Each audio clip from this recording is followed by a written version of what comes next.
Hey everybody, don't forget to thumbs up the video and subscribe to the channel if you're enjoying the content you're seeing. And buckle up, it's a bumpy ride in this one.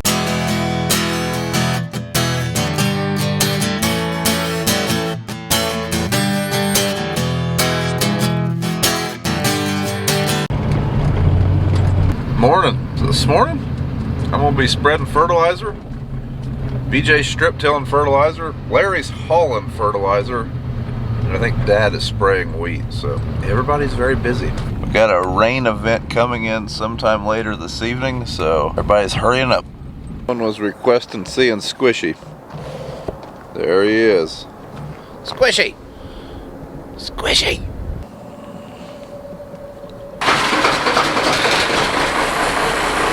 Everybody's getting in their chariots, getting saddled up. BJ checking oil.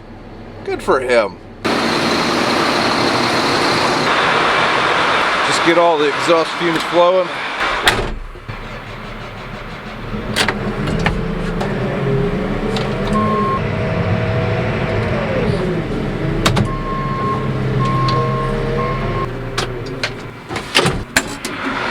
Just driving down the road and I found a stripper in need. Hashtag lots of corny stripper jokes. You get it? We're putting fertilizer down for corn. I had to take BJ some parts. He busted a shank or something, or point on a shank. These fields over here by the bends got a lot of stuff buried in them. Good news is he's on like the last couple acres of fields like that, and it should be pretty smooth sailing after. Try to figure out where we're going. We are variable rating potash right now, so gotta find where makes the most sense to go. Looks like we're gonna go to that field. We need 9.4 tons of potash. This bed can hold that. The Oxbow is very stable on the road, drives very well on the road. So our floater, we would be bouncing all over the place going down the road in it. So luckily Oxbow includes this nice little cheat sheet, tells you what buttons to hit. So we have to hit number 4, which is right here.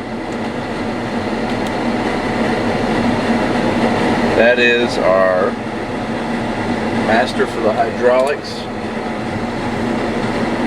And then we have to hit this, I think. Maybe not. There we go. So now our spinners are spinning, let them warm up. Then once we get in the field, we will turn on our bin, which is number 7.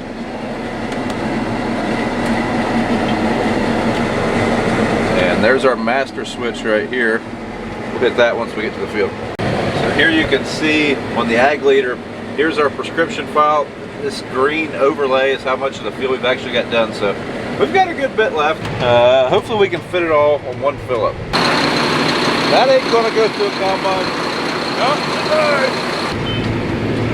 No, we're not gonna make it. We're about out. We still have 7 or 8 acres. We're gonna be just a bit short, but it's okay because we got our 50-acre field right beside this one. We got to come back and do anyways. We are 1.5 passes short. So what I'll do as soon as we run out, I will hit my master switch, and that will stop that conveyor belt from moving. When that conveyor belt's moving and the spinners are moving, we're mapping. So when I shut it off, we'll know exactly where to start when we come back. So there's our coverage map. It will also, this spreader will also quit applying when we cross over a coverage zone. So that's why it's pretty important to turn the master off, because even if the spreader is empty but everything is turning, it will believe that we are applying product, and then it'll just make it a little bit harder to get our product on. So yep, now we need to go get some fertilizer. Looks like Larry's hauling some more potash in. Ooh, looks like we're out of mist though.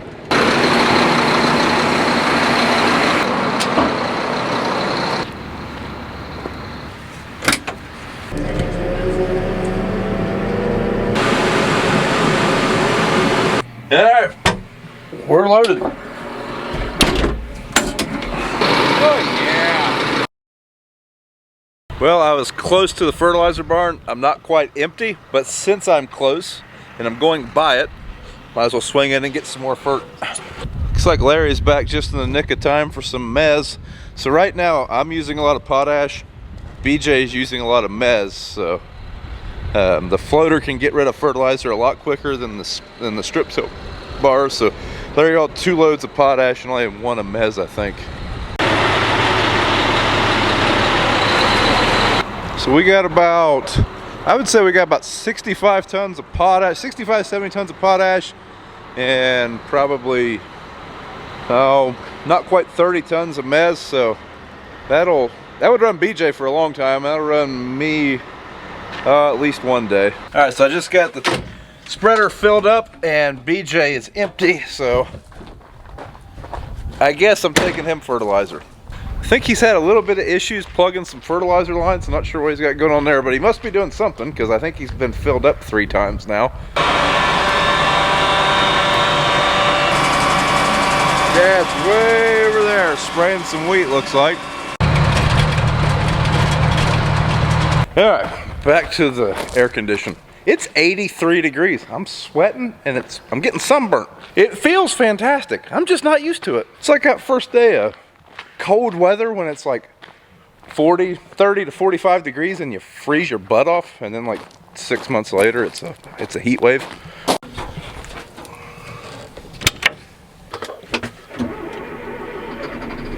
Still spreading. So basically just trying to get rid of what I got here. It'll be dark in about an hour.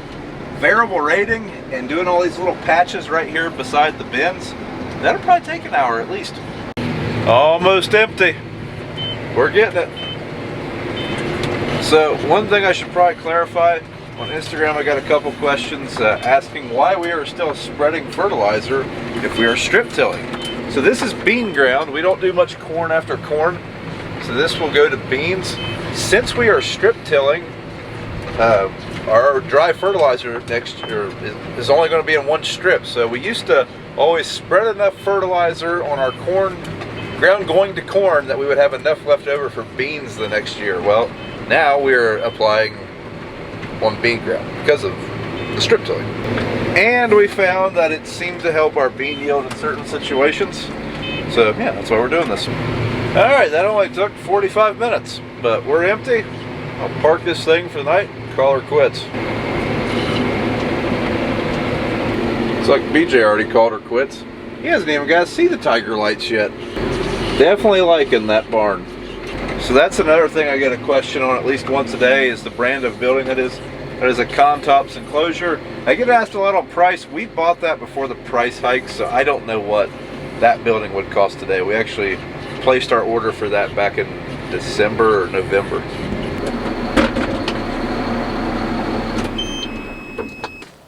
What be going on here? Huh. Fixed it. And just like that, it's full. Well guys, that's it for this one. As always, thanks for watching, and we'll see you in the next one. Assuming you just watched all of like a 15-minute video and you subscribed and you liked it and you're gonna come back.